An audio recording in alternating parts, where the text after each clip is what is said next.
بسم اللہ الرحمن الرحیم، السلام علیکم۔ پروگرام سچ بولو کے ساتھ میں ہوں ثاقب سلیم قریشی۔ آج کے پروگرام میں ہم بات کریں گے ارکان قومی اسمبلی سے اور پوچھیں گے کہ وزیر اعظم شہباز شریف صاحب نے معاشی ٹیم کے ساتھ بڑی اہم بیٹھک کی، اس بیٹھک کے بعد بڑے اہم اعلانات کیے۔ سپر ٹیکس لگایا جا رہا ہے بڑی انڈسٹریز کے اوپر، یقینی طور پر جو اس کا جو بوجھ پڑے گا وہ اینڈ پروڈکٹس یعنی کنزیومر صارفین پر پڑے گا جو اس پروڈکٹ کو خریدیں گے۔ ایپٹما پہلے ہی اس پہ پروٹیسٹ کر چکی ہے اور اس اعلان کے فوری بعد اسٹاک مارکیٹ کو ہم نے دیکھا کہ وہ کریش کر گئی اور کاروبار کو معطل کرنا پڑا۔ اس سب پر ارکان قومی اسمبلی کیا کہتے ہیں کہ حکومت نیا سسٹم لانے کی کوشش کر رہی ہے اور ٹیکسوں کی بد میں جو بوجھ بڑے سرمایہ کاروں کے نام پر ڈالا جا رہا ہے اس سے ایک عام آدمی پر کتنا فرق پڑے گا۔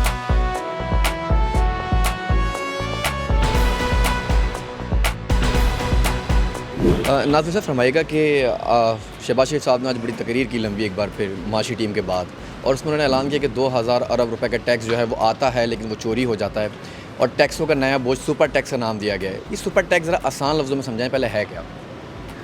دیکھیں، بات یہ ہے کہ عوام کے اوپر جب آپ عوام کو صحیح چیزوں میں آپ جب ٹیکس نہیں کرتے، یعنی کہ وہ لوگ جو کہ غریب ہیں، جو 25-30 ہزار تنخواہ دے رہے ہیں، وہ تو ٹیکس برابر اس میں سے دے رہے ہیں۔ وہ تو دوائی بھی جو پچھلی حکومت 500% اضافہ کر گئی اور ہر چیز کے اوپر ٹیکس دے رہے ہیں، بجلی کے ریٹوں میں، پیٹرولیم میں، ہر چیز میں، لیوی کے مد میں وہ تو ٹیکس غریب دے رہا ہے۔ وہ اپنی موٹر بائک کے لیے بھی اگر فیول ڈال رہا ہے تو وہ ٹیکس دے رہا ہے۔ لیکن جو ہمارا طبقہ لگژری آئٹمس استعمال کرتا ہے اور ان لگژری کے اوپر بھی ان کو ٹیکس جو ہے بہت منیمل ٹیکس ہے، تو وہ کنٹریبیوٹ نہیں کر رہا۔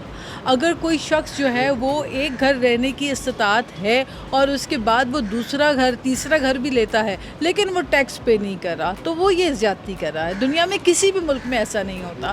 ہم جہاں پر بھی جاتے ہیں، جہاں آپ کا لو انکم طبقہ ہے، اس کے لیے ہمیں سہولت دینی ہے۔ اس کو سہولت کہاں سے دیں گے؟ ہم ان لوگوں سے ٹیکس لیں گے جو لوگ جو ہے اپنی لگژری لائف میں اسی ملک میں رہ کر کما رہے ہیں، اسی ملک میں رہ کر جو ہے ان کو اللہ تعالیٰ نے یہاں تک پہنچایا کہ وہ کامیابی کی طرف جاتے ہیں، ترقی کرتے ہیں، آگے بڑھتے ہیں، تو وہ کنٹریبیوٹ اپنے ملک کی فلاح و بہبود کے لیے کرنا ان کا لازمی ہے۔ ٹھیک ہے، میں آپ کو تھوڑا سا یہیں پہ آپ دیکھیں جو سگریٹس کے پیکٹ میں اضافہ کیا ہے، پوری دنیا میں سگریٹ کا ایک پیک جو ہے وہ $15 سے کم کا نہیں ملتا۔ آپ کہیں پر بھی چلے جائیں، US سے چلے جائیں، $15 سے کم کا نہیں ملے گا۔ آپ یورپ چلے جائیں، وہاں پہ بھی یہی حالات ہیں۔ پاکستان میں کتنے کا ہے؟ $200 کا۔ پاکستان میں سگریٹ کی کھپت کتنی ہے؟ دیکھیں، I don't know the exact figure. اگر دیکھیں آپ کو کھپت کا نہیں پتا تو یہ صرف ہم 15 اور $2 کرنا مشکل ہے۔ نہیں، کھپت کی بات نہیں۔ پاکستان میں I can't say the exact figure right now because میں غلط فگر کوٹ نہیں کرنا چاہتی ہوں، لیکن یہ مجھے البتہ یقین ہے کہ Pakistan is one of the countries جہاں پہ سگریٹ کی کھپت بہت زیادہ ہے۔ Pakistan is one of the country جہاں پہ سب سے زیادہ سگریٹ کا استعمال ہوتا ہے اور تمباکو نوشی بہت ہوتی ہے یہاں پہ، اور یہ مافیاز ہیں جن کے اپنے سگریٹ کی ان کی فیکٹریز ہیں، ان کی کمپنیز ہیں، اور وہ ٹیکس سے مبرہ ہو جاتے ہیں۔ ٹھیک ہے میم، تھوڑا سا میں بات کو یہ ایک ایگزامپل ہے، this is one example that I am giving you. Rest of the thing is کہ جس طرح میں نے آپ کو کہا کہ ایون دوز پیپل جو اپنا افورڈ کر سکتے ہیں، جو اپنی کاروبار اور سرمایہ ان کا زیادہ ہے، ان کا کنٹریبیوشن زیادہ بنتا ہے۔ اور میں نے آپ کو لاجیکل ڈبیٹ یہ کی کہ اس لیے بنتا ہے کہ وہ جو 25,000 روپے کمانے والا ہے، وہ اگر زیادہ ٹیکس پے کر رہا ہے اپنی تنخواہ کا حصہ، تو پھر ایک امیر، ایک کمانے والا شخص جس کے کاروبار اور وسائل زیادہ ہیں، اس کا زیادہ حق بنتا ہے۔ آپ نے بہت اچھی کی ہے۔ میرا سوال یہ تھا 2000 ارب کی ہم بات کر رہے تھے۔ یہ جو ٹیکس سپر ٹیکس کے نام پہ امیروں پہ، سو کالڈ امیروں پہ لگایا جا رہا ہے، انڈسٹریز پہ لگایا جائے گا، پروڈکٹ پہ لگایا جائے گا، لیکن اس کا اینڈ یوزر کنزیومر ہے، میں ہوں، آپ ہیں، وہ لوگ ہیں جو کم آمدنی والے ہیں، جنہیں چاہے تیل لینا ہے، گھی، چینی، چاول، چینی، ان انڈسٹریز پہ جس میں بھی آپ ٹیکس لگا رہے ہیں سپر ٹیکس کے نام سے، الٹیمیٹلی اشیاء خوردنوش کی قیمتیں مہنگی ہوگی۔ کیا ہی بہتر تھا جنرل سیل ٹیکس کو کم کر دیا جاتا؟ دیکھیں، جو GST ابھی بھی 17% سے ابو جا رہی ہے۔ دیکھیں، ابھی میں آپ کو بتا رہی ہوں کہ پاکستان کی جو معیشت ہے وہ سرکولیٹ کرتی ہے ایگریکلچر کے اوپر۔ ایک ایگرو بیسڈ کنٹری ہیں ہم، اور ایگریکلچر سیکٹر میں پچھلی حکومت نے جو تباہی کی تھی وہ کسی سے چھپی بھی نہیں۔ میم ایگرو تو سسٹم پہلے بھی دیکھیں، یہاں وہ پہلے بھی استثنا ہے ٹیکس سے متعلق، اور تقریباً آپ کے MNAs ان کے اپنے۔ میں آپ کو ایک بات بتاؤں، میری بات آپ گزارش ہے کہ سن رہے ہیں. 17% جو فرٹیلائزر پلانٹس کے اوپر ٹیکس تھا وہ اس کو ویو آؤٹ کیا گیا ہے. یوریا اور کھاد کی مد میں جو سبسڈی ہے وہ بہت زیادہ بڑھا دی گئی اس حکومت نے. جبکہ آپ اس بجٹ کو دیکھیں اور اس سے پہلے آپ دیکھیں کہ ہم چلاتے رہے پارلیمنٹ کے اندر کہ یوریا کی ایک بوری جو ہے وہ جو 1200-1300 کی ہوتی تھی 1500 روپے یا 1200 کی ہوتی تھی وہ 2500 کو پہنچ گئی ہے. کسان کی کمر پچھلی حکومت نے توڑی تھی, اس بات میں کوئی شک نہیں ہے. یہی وجہ ہے, میں آپ کو سمپل لاجک بتاتی ہوں. بات یہ ہے کہ جب پی ٹی آئی کی حکومت آئی انہوں نے کہا کہ ہم نے افغانستان میں لاکھوں ٹن گندم خیر سگالی کے طور پہ دیا. That means Pakistan wheat import کرنے کی پوزیشن پہ تھا. جب پی ٹی آئی نے حکومت چھوڑی تو ہمارے حالات ایسے تھے کہ ہم ویٹ امپورٹ کر رہے تھے. تو دا سمپل لاجک از کہ اگر آپ اپنی ایگریکلچر کو نہیں سنبھال سکتے, جو آپ کو 2 وقت کی روٹی دیتا ہے, جو آپ کے غریب کا پیٹ بھرتا ہے, تو پھر آپ حکومت کرنے کے اہل نہیں رہتے. اس حکومت نے آتے ہی سب سے پہلے جو ہے اپنے کسان کو ریلیف دی, اور آگے بھی ہمارے پروگرامز یہی ہیں کہ ہم نے اپنی ایگریکلچر کو امپروو کرنا ہے. ٹھیک ہے, ایک آخری سوال میم. الیکشن آئندہ جب کبھی بھی ہوتے ہیں, کیا پیپلز پارٹی نون لیگ کے ساتھ فارمولہ طے کر کے لڑے گی؟ ایسی کوئی پالیسی بنی ہے؟ دیکھیے, Peoples Party is a different political party. ہماری سوچ, ہماری نظریات مختلف ہیں. بہت طویل عرصے کے لیے ہمارے ہمیشہ ہر ایشوز پہ اختلافات ہوئے, اور اب بھی ہماری بہت ساری چیزوں پہ ایشوز میں سوچ مختلف ہوگی. ہماری سندھ میں آلریڈی گورنمنٹ ہے, ہمارے voter is a total different voter, اور پیپلز پارٹی اور پی ایم ایل این جو ہے وہ مل کے اس وقت اتحاد میں ضرور ہیں, لیکن الیکشن ہر کوئی اپنے نشان پہ لڑے گا, اپنے پارٹی کے اس پہ منشور پہ لڑے گا, تو وہ دیٹ سم تھنگ ڈفرینس. لیکن اس وقت جو ہے وہ ملک کا ایک بہت کرٹیکل ایشو تھا, اکنامک کرائسس تھا, اس سے ملک کو پل کرنے کے لیے اتحاد بنا ہے. دیٹ ڈزنٹ مینس کہ ہم ضم ہو گئے ایک دوسرے کے. Thank you ma'am, thank you. Ma'am, آج شہباز شریف صاحب نے بڑی اچھی تقریر کی جس میں انہوں نے 2000 ارب روپے کا کہا کہ ٹیکس جمع نہیں ہوتا, چوری ہو جاتا ہے یا وہ اکاؤنٹس میں آتا نہیں ہے. اس پہ عمل درآمد کے لیے کمیٹیاں بھی بنا دی گئی ہیں, تو یہ اس پہ کام کب سے شروع ہو جائے گا؟ دیکھیں, ٹیکس کلیکشن اور ٹیکس چوری جو ہے یہ ملک کا بڑا ایک سنگین مسئلہ ہے کہ ٹیکس لگا بھی ہوا ہے اور ٹیکس آ نہیں رہا. تو اس میں جو پہلی دفعہ اقدامات کیے گئے ہیں اس بجٹ کے اندر کہ کس طرح جو ٹیکس لگا ہوا ہے اس کی کلیکشن الیکٹرانکلی, ڈیجیٹل, اور جو سلپیج ہے ایف بی آر کے اندر, کیونکہ یہ بھی پتہ ہے کون سا سیکٹر ٹیکس نہیں دے رہا. جس طرح ایک ٹوبیکو کا سیکٹر ہے جو کہ ڈاکیومنٹڈ نہیں ہے, وہ ٹیکس نہیں دے رہا. ہم سب کو پتہ نہیں دے رہا, لیکن کیوں نہیں دے رہا, سوال یہ پیدا ہوتا ہے.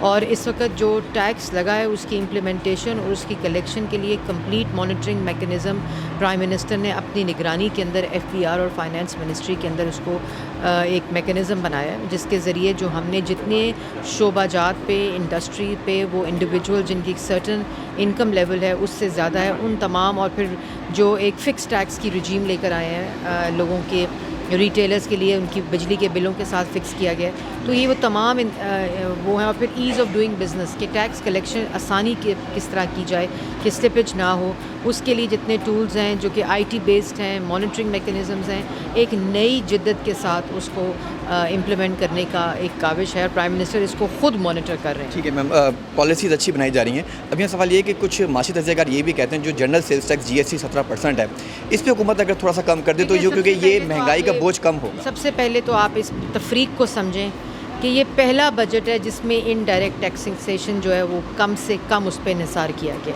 جو سیلز ٹیکس ہے وہ انڈائریکٹ ٹیکسیشن کے اندر آتا ہے. ہم نے زیادہ سے زیادہ ڈائریکٹ ٹیکسنگ کے اوپر اس دفعہ بجٹ ڈالا گیا. اتنے مشکل حالات کے باوجود جو ہمارے لیے بڑا آسان تھا. آپ نے دیکھا پچھلے 4 سال انڈائریکٹ ٹیکسیشن کے ذریعے یہ سارے کام ہوتے رہے ہیں, جس میں ایف بی آئی کا کوئی کام نہ ہو, کچھ نہ ہو, لوگوں سے بس پیسے بٹورتے رہو. اس دفعہ پالیسی کے تحت انڈائریکٹ ٹیکسنگ کو کم کر کے ڈائریکٹ ٹیکسیشن کے اوپر آئے ہیں, تاکہ جو صاحب حیثیت لوگ ہیں, وہ لوگ جن کے پاس اللہ تعالیٰ نے جن کو نوازا ہوا ہے, ان سے لے کر جو ٹرانسفر آف انکم ہے وہ غریب عوام کا بوجھ کم کیا جائے. سارا جو اس وقت پورا جو مقاصد ہیں وہ یہ ہیں کہ کم سے کم اس مہنگائی کا, مشکل حالات کا, جو سختیاں اس وقت ہیں, اس کا بوجھ پاکستان کی غریب عوام کے اوپر ڈالا جائے. ایک آخری سوال میم, یہ استعفوں کا ابھی تک پھڈا بنا ہوا ہے, اور ہم یہ دیکھ رہے ہیں کہ ہائی کورٹ میں بھی آج کچھ لوگ گئے پی ٹی آئی کے, کہ جن سے کہا گیا کہ آپ چھوڑ دیجیے. دیکھیں, استعفے آپ لوگ ایکسیپٹ کیوں نہیں جب ہم نے استعفے دینے کی بات کی تھی نا, ہم نے سائن کر کے استعفے اپنی قیادت کو جمع کرائے تھے جو آج تک ان کے پاس موجود ہیں. لیکن جن کی نیت یہ استعفے دینا نہ ہو, جن کی نیت انتشار ہو, جھوٹ ہو, منافقت ہو, اور ملک کو کسی نہ کسی طرح ہر وقت ایک افراتفری میں ڈالنا ہو, تو اس کے نتائج ایسے ہی ہوتے ہیں. ان کی استعفے دینے کی نیت ہی نہیں ہے. عمران خان صاحب کی بات ان کی اپنی پارٹی والے نہیں مانتے. اچھا آرمی چیف کی ایکسٹینشن ایکسپیکٹڈ ہے یا نہیں لیں گے؟ قبل از وقت سوال ہے. چلیں بہت شکریہ. سر کیا بات ہے ایاز صادق صاحب بڑے ناراض ہیں آپ سے؟ نہیں، ایاز صادق صاحب ناراض نہیں ہیں. ایاز صادق ان کی ایک پرانے عادت ہے مسلم لیگیوں کی. یہ اس طرح وار کرتے ہیں اور پھر موقع بھی نہیں دیتے ہیں. یہ طریقۂ واردات ہے مسلم لیگیوں کی اور یہ پرانا ان تو کی آپ نے سچ کہا تو ان کو برا لگ گیا؟ ہاں کیوں نہیں، میں سود کے خلاف بول رہا ہوں. یہ سودی کاروبار کرتے ہیں. ان کے تمام کام سود پہ چلتا ہے اور سود جو ہے ان کا جینا بھی اس پہ ہے اور ان کا مرنا بھی اس پہ ہے اور ان کے آمدن بھی اس پہ ہے. اسی وجہ سے سود کے خلاف جو بھی بات کرتا ہے تو ان کے دل پہ نیزے کی طرف لگتا ہے. اچھا چترالی صاحب یہ بتائیں پارلیمان میں یہ کوئی کھلی دھمکی تو نہیں دی گئی آپ کو کہ آپ کے خلاف ریفرنس تیار ہے؟ کوئی بات نہیں ہے. میں نے ان کو کہا کہ سودی کاروبار کے خلاف جو میں نے یہاں کام شروع کیا ہے، اگر اس پر ایک دفعہ نہیں 10 دفعہ بھی سیٹیں میری جاتی ہیں نا تو میں اس سیٹ کو اپنے جوتے کے نوک پر رکھتا ہوں. لیکن یہ جملہ بڑا اہم ہے کہ آپ کو اپنی کرسی منظور ہے یا ایکسیپٹ ہے یا پھر اپنا حلقہ؟ نہیں، حلقہ تو حلقے کے لیے کر رہا ہوں. یہ ان کا عقیدہ ہے. دیکھیں پہلے عقیدہ ہے. جب میرا عقیدے پر حملہ ہو رہا ہو اور میں عقیدتاً اللہ اور اللہ کے رسول کے خلاف میدان جنگ میں ہوں تو اس میں مجھے ایک سڑک بنے یا نہ بنے تو اس پر میں لعنت بھیجتا ہوں. لیکن یہ جو ایاز صادق صاحب کے جملے ہیں ہاں، آپ کو نہیں لگتا کہ حذف ہونا چاہیے کہیں؟ نہیں، جواب دے دوں گا میں ان کا. ریفرنس سے کوئی خوف آپ کو نہیں ہے؟ کچھ بھی نہیں ہے. یہ ریفرنس کیوں بنایا گیا آپ کے اوپر؟ یہ تو ویسے کہتے ہیں بنا لے نا، بنا کو میدان میں لے کے آئے نا تو پھر دیکھیں گے. اچھا یہ بتائیں کہ آپ اچھی جنگ لڑ بھی رہے ہیں لیکن اس وقت جو مہنگائی کا طوفان ہے لوگ پہلے ہی بہت پریشان ہیں. جماعت اسلامی کی طرف بھی کچھ بھی نظر آتی ہے تو واحد آپ ایک ہی اس وقت اپوزیشن کی طرف بیٹھے ہوئے ہیں تو یہ معاملات کیسے نظر آ رہے ہیں؟ حکومت چلے گی یا کیا گزارا ہوگا؟ حکومت چلے گی لیکن میں اس کو چلنے والی حکومت نہیں کہہ سکتا. اس کی وجہ یہ ہے دیکھیں غریب پر جو بوجھ پڑا ہے اس وقت یوٹیلٹی بل. میں نے آپ کو کہا کہ دیکھیں ایک بندہ جو ہے 208 یونٹ جلاتا ہے تو وہ اس کے بنیادی جو اخراجات ہیں بجلی کے اخراجات وہ 1700 بنتے ہیں. اچھا وہ 305 یونٹ جلا دے 7 یونٹ اس کے اوپر آ جائیں تو ٹیرف میں اتنی تبدیلی آ جاتی ہے کہ وہ 1700 سے 5000 پہ اوپر چلی جاتی ہے. یہ حکومت ہے یہ ان کی. اچھا اگر میں آپ کو ویژن ہے اور یہ جو ہے نا منسٹر ہیں اور ان کو اتنا بھی پتہ نہیں ہے کہ بنیادی ٹیرف میں کس طرح اضافہ کیا جا سکتا ہے. اچھا آخری سوال آپ سے کروں گا کیونکہ آپ عمران خان کی حکومت میں بھی رہے ہیں، یہ حکومت بھی آپ اس میں ہے اپوزیشن میں فی الحال، تو کیسے دیکھیں اگر موازنہ کریں دونوں حکومتوں کا، موجودہ حکومت اور سابقہ حکومت کا، تو کون بہتر نظر آ رہا ہے فی الحال؟ مجھے تو دونوں IMF کے غلام لگ رہے ہیں. مجھے دونوں امریکہ کے غلام لگ رہے ہیں. مجھے دونوں امریکہ اور IMF کے دروازے پہ سجدہ کرنے والے لوگ لگ رہے ہیں. مجھے تو کوئی فرق نظر نہیں آیا.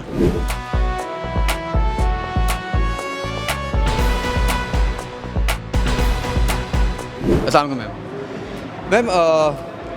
بلاول بھٹو صاحب نے بڑے دورے کیے ہیں ابھی اور بڑی اچھی اس کی ہمیں نتائج بھی نظر آئے ہیں لیکن تنقید کی جا رہی ہے سابقہ حکومت کی جانب سے کہ یہ وہ ساری امپلیمنٹس ہیں جو سابقہ حکومت نے کی تھی اور کریڈٹ بلاول صاحب لے رہے ہیں. دیکھیں ہنوز دلی دور است.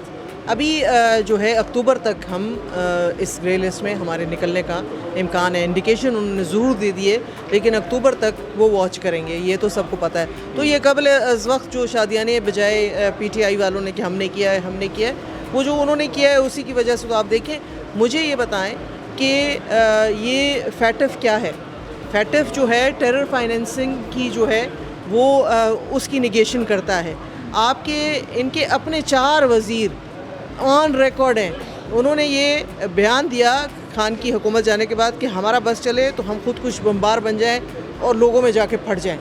تو اس قسم کے جو مائنڈ سیٹ رکھتے ہوں گے وہ کس طرح سے اس بات کا کلیم کر سکتے ہیں کہ وہ یہ تو ٹیرر کو اور ٹیررزم کو ہمیشہ پروموٹ کرتے رہے ہیں اور ٹیررسٹ کی پشت پناہی کرتے رہے ہیں. تو یہ ان کی طرف سے یہ کلیم کرنا میری کم از کم سمجھ سے باہر ہے. پیپلز پارٹی کا پہلے سے ہی ایک یہ نعرہ رہا ہے، منشور ہے، روٹی کپڑا اور مکان. لیکن آج جو موجودہ حالات ہیں گویا کہ سابقہ حکومت کی طرف سے بہت نقصانات ملے، پالیسیز کہا جا رہا ہے معاشی صحیح فیصلے نہیں کیے گئے تھے، لیکن یہ سارا بوجھ جب آپ کی حکومت پر آ گیا ہے. زرداری صاحب ایک برانڈ بن چکے ہیں، آلریڈی برانڈ ہیں ظاہر ہے، لیکن یہ جو روٹی کپڑا مکان ہے یہ منشور اب پیپلز پارٹی کی جانب سے ختم ہوتا ہوا نظر آ رہا ہے. لوگوں کی بڑی توقعات ہیں آپ سے. نہیں جی، یہ ہمارا منشور شہید ذوالفقار علی بھٹو کے وقت سے تھا، لیکن اس کا ایک اور حصہ جو ہے وہ بی بی شہید نے اس میں ایڈ کیا تھا. وہ تھا علم روشنی سب کو کام. روٹی کپڑا اور مکان علم روشنی سب کو کام. تو یہ منشور صرف روٹی کپڑا مکان پہ نہیں ہے, علم پہ بھی ہے, اور روشنی مطلب جو آپ کی گھروں میں جو آپ استعمال کرتے ہیں چیزیں وغیرہ لائٹنگ کے لیے, تو اور روزگار کی بات کی ہوئی ہے. تو انشاءاللہ تعالی ہم پوری کوشش کر رہے ہیں. یہ تو پارشل سی ہماری اس وقت حکومت ہم ضرور ہیں, لیکن یہ دورانیہ بھی چھوٹا ہے, ابھی بحران سے ملک کو سے نکالنا ہے. انشاءاللہ تعالی یہ اس پہ ہم کام کریں گے. ایک آخری سوال میم, آئندہ الیکشن جب کبھی بھی ہوتے ہیں, کیونکہ اس وقت تو آپ اتحاد میں ہیں ساری حکومت کے, اب ظاہر ہے آئندہ انتخابات میں الگ الگ الیکشنز پہ جائیں گے, تو اگر کچھ معاملات یہاں رہ گئے, جیسے مہنگائی کا بوجھ بہت زیادہ رہا, بجلی کا بحران رہا, تب آپ لوگوں کے پاس کیا جواب ہوں گے عوام کو دینے کے لیے, کیونکہ آج تو آپ حصہ ہیں اس کا؟ دیکھیں ابھی انشاءاللہ تعالی ابھی ہم لوگ اب اسی کوشش میں ہیں اور بہتری کی طرف جائیں گے. ہمیں بار بار آپ کی بات بجائے لوگ پوچھتے بھی ہیں کہ اتنی مصیبت آپ لوگوں نے سر کیوں مول لے لی جب آپ کو سب نظر آ رہا تھا, لیکن اگر ہم یہ سر مول نہ لیتے یہ مصیبت تو اس سے بھی بدترین حالات ہوتے. وہ تو جو کر کے گئے اور جو کرنے کا سوچ رہے تھے وہ تو تباہی تھی. ابھی بھی مشکلات بہت ہیں, لیکن ہم نے ملک کی خاطر, اس ریاست کی خاطر یہ الزام اپنے سر لے لیا, کیونکہ ریاست ہے تو سیاست ہے. ملک میں بہت زیادہ مہنگائی ہے, اور مولانا فضل الرحمان صاحب نے عمران خان کے دور میں بڑی ریلیاں نکالی تھی, بڑے جلسے کیے تھے. آج مولانا صاحب کی نظر نہیں آ رہے مہنگائی کی وجہ سے, کیا وجہ ہے؟ بسم اللہ الرحمن الرحیم. مولانا صاحب نظر بھی آئے گا اور نظر آیا بھی ہے, اور انہوں نے اس پہ میٹنگیں بھی کی ہے, لیکن 3 سالوں کا ملبہ 2 مہینوں میں ہٹانا یا 3.5 سالوں کا فرسودہ نظام رائج ہوا, اس کو اثر و اصلاح کرنا 2 مہینوں میں, یہ کسی کی بس کی بات نہیں, اللہ ہی کر سکتا ہے, یہ کسی کی بس میں اتنی جلدی نہیں ہے. لیکن جب مولانا فضل الرحمان اور ساتھ ان کے ساتھیوں نے یہ کڑوا ڈھونڈ لیا, تو یہ اس طرح نہیں تھے کہ یہ نہیں سمجھتے, لیکن ایک طرف ملک دیوالیہ ہو جا رہا تھا, دوسری طرف اس کی سیاست کیریئر کو نقصان پہنچا رہا تھا, تو انہوں نے اپنے سیاسی کیریئر کو نقصان تو پہنچایا لیکن ملک کو بچایا. اچھا, لیکن جیسے آپ نے کہا کہ 3.5 سال کا یہ پورا بوجھ تھا, لیکن اگر عمران خان کی حکومت سے پہلے چلے جائیں تو لوگ یہ سوال کرتے ہیں, یہ میں نہیں, لوگ یہ سوال کرتے ہیں کہ 72 سال جو حکومتیں یہاں رہیں, جس میں مارشل لا بھی رہا, سول گورنمنٹ بھی رہی ہے, تو وہ جتنی مہنگائی اور غربت اس وقت موجود تھی, تو عمران خان 3 سال میں کیسے پورا کرتا پھر؟ میرے خیال میں عمران صاحب کا حکومت آنے سے پہلے 1 مہینہ, زیادہ نہیں, 1 مہینہ جو مہنگائی تھی, وہ پیٹرول 76 سے ملتا تھا, لوہا 72,000 سے ملتا تھا, گھی 1600 سے ٹین مل رہا تھا, انہیں بہت 120 سے کلو ملتا تھا. تو عمران خان نے 72 سالوں میں جتنے بھی قرضہ ان حکومتوں نے لیا ہے, عمران خان نے 3.5 سال میں اس کے برابر لیا. وہ پیسے کہاں گئے, پھر کیوں اس کی حکومت میں مہنگائی آئی؟ اس کا مطلب یہ ہوا کہ اس نے قرضے تو لے لیکن اس کو جیب میں ڈالا, ملک پہ چلایا, اور اس نے ایک ہی بڑا پروجیکٹ پاکستان میں شروع نہیں کیا. تو آخرکار یہ پیسے کے 70 سالوں کے برابر قرض آپ نے لے لیا, وہ کہاں گئے, کس کام پہ لگائے؟ تو یہ بھی سوال ہے. اس سوال کا میں آپ پر چھوڑتا, آپ جواب دے دیں. السلام علیکم. السلام علیکم. پارلیمنٹ سے آئی ہیں, ظاہر ہے سیشن بھی آپ نے کور کیا ہوگا سارا. باپ پارٹی سے بڑی امیدیں ہیں بلوچستان کی عوام کو بھی, بالخصوص اگر میں بات کروں, اور آپ لوگ سابقہ حکومت سے الگ ہی اس لیے ہوئے تھے کہ مہنگائی بہت زیادہ ہو گئی تھی, عوام کو جواب دینا مشکل تھا, بے روزگاری بڑھ رہی تھی. آج حالات اس سے کہیں زیادہ خراب ہو گئے ہیں, تو اب حلقے کے لوگوں کو کیا جواب دیں گے؟ دیکھیں جی, امید پہ دنیا قائم ہے, اور آج حالات پچھلے حکومت سے زیادہ خراب نہیں ہوئے. کل رات ڈالر 3 روپے واپس نیچے آ گئی, اور ایک دن میں ہمارے ساتھ جادو کی چڑھی بھی نہیں ہے کہ یہ حکومت پچھلے 4 سال کا جو غلطیاں تھیں وہ ایک دن میں ٹھیک کرے. اٹ ول ٹیک ٹائم, اور انشاءاللہ وہ دکھ رہے ہیں, عوام بھی مستحکم چیزوں کو دیکھ رہی ہے کہ آگے اگر 150 روپے چینی کی کلو تھی, آج 75 روپے ہے. 75 نہیں ہے میم, 100 روپے کلو ہے. نہیں موسٹ آف دا پلیسز، مگر 75 حکومت نے تو اناؤنس کیا. حکومت تو اناؤنس کرتی ہے لیکن ملتا نہیں چلیں. تو اور بات ہے، آپ نے پچھلی حکومت کی غلطیوں کی بات کی ہے.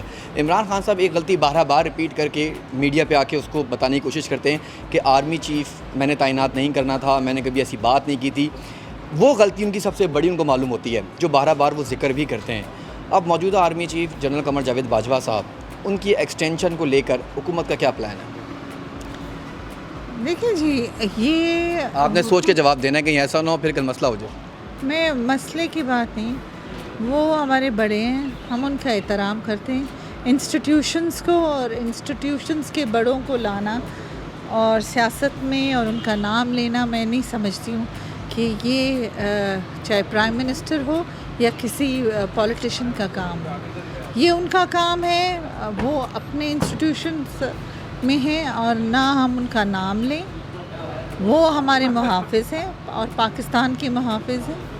اچھا، یہ محافظوں کی بات بھی کر رہے ہیں. ساتھ بلوچستان کی محرومی کی جب ہم بات کرتے ہیں تو گمشدگی کی بڑی باتیں کی گئی تھی کہ لاپتہ افراد، اور وہ آج تک نہ مل سکے. سابقہ حکومت کے ساتھ بھی اختر مینگل صاحب کا یہ بڑا ایک ڈیمانڈ تھی کہ لاپتہ افراد کو فوری بازیاب کرایا جائے. اب تو آپ کی حکومت اس ڈیمانڈ پر آئی ہے، ان کی فہرستیں تیار ہوئی ہیں، ان کو کب تک سامنے لایا جائے گا؟ کچھ اس حوالے سے حکومت نے کام کیا ہے؟ دیکھیے، حکومت کو کتنے دن ہوئے ہیں؟ 10-15 دن قاسم سوری صاحب اور اسپیکر صاحب نہیں بیٹھے. اس کے بعد رمضان آ گیا. اب جو بیٹھے بجٹ ہے، تو بجٹ میں انشاءاللہ تعالیٰ جو ریلیف ہو سکتا ہے، جو ہو رہا ہے، وہ حکومت کے لیے کر میرا رہے ہیں. سوال بجٹ نہیں ہے، نہیں بجٹ، میرا بجٹ لاپتہ افراد ہے. نہیں، لاپتہ افراد کا تو یہ کب سے چل رہا ہے؟ 1958 سے. لیکن آپ کی حکومت نے مین ڈیمانڈ یہ رکھی تھی کہ عمران خان بازیاب کرانے میں یا اس پہ کام کرنے میں ناکام رہے. میری حکومت نے، عمران خان کی حکومت میری حکومت کی ڈیمانڈ جو ہے، یہ تمام بلوچ مسنگ جو لوگ ہیں اور بلوچستان کی جو محرومیاں ہیں اور بلوچستان کے جو علاقے ہیں ان پہ کام کرنا، ہماری ڈیمانڈ یہ تھی بلوچستان کے لوگوں کے لیے. اب انہوں نے وعدہ بھی کیا ہے اور انشاءاللہ تعالیٰ ہم آگے بھی دیکھیں گے. جو آج کے پروگرام میں ہم نے بات کی ارکان قومی اسمبلی سے، اور ان کا یہی کہنا تھا کہ موجودہ حکومت اپنی تمام تر بہترین ایفرٹس کے ساتھ ملک کو معاشی بحران سے نکالنے کی کوشش کر رہی ہے. دوسری جانب سابق وزیر خزانہ شوکت ترین نے یقینی طور پر اس بات کو بھی دہرا دیا ہے کہ جو ٹیکسوں کا بوجھ ڈالا جا رہا ہے یہ عوام سے ہی وصول کیا جائے گا. حکومت جتنے دعوے کر رہی ہے وہ اپنی جگہ موجود ہے، لیکن ان دعووں کی کلی اب کھلنا شروع ہو گئی ہے کہ پیٹرولیم مصنوعات کی قیمتوں میں روز بروز اضافہ ہوتا جا رہا ہے. اشیاء خودروشی کی قیمتوں میں پہلے ہی بے تحاشا اضافہ ہو گیا، اور اب کیونکہ عید قربان قریب ہے، ایسے میں جو سبزیاں ہیں وہ مزید مہنگی کر دی جائے گی. جو گھی تیل ہے وہ پہلے ہی بہت مہنگا ہو چکا ہے. اب جو سپر ٹیکس کا نام دیا گیا ہے، سپر ٹیکس لگانے کی باتیں کی جا رہی ہیں، اس سے تیل، گھی اور دیگر اشیاء پہ کتنا فرق پڑے گا یہ تو آنے والا وقت ہی بتائے گا. پروگرام کا وقت ختم ہو جاتا ہے، مجھے دیجیے اجازت. اللہ نگہبان.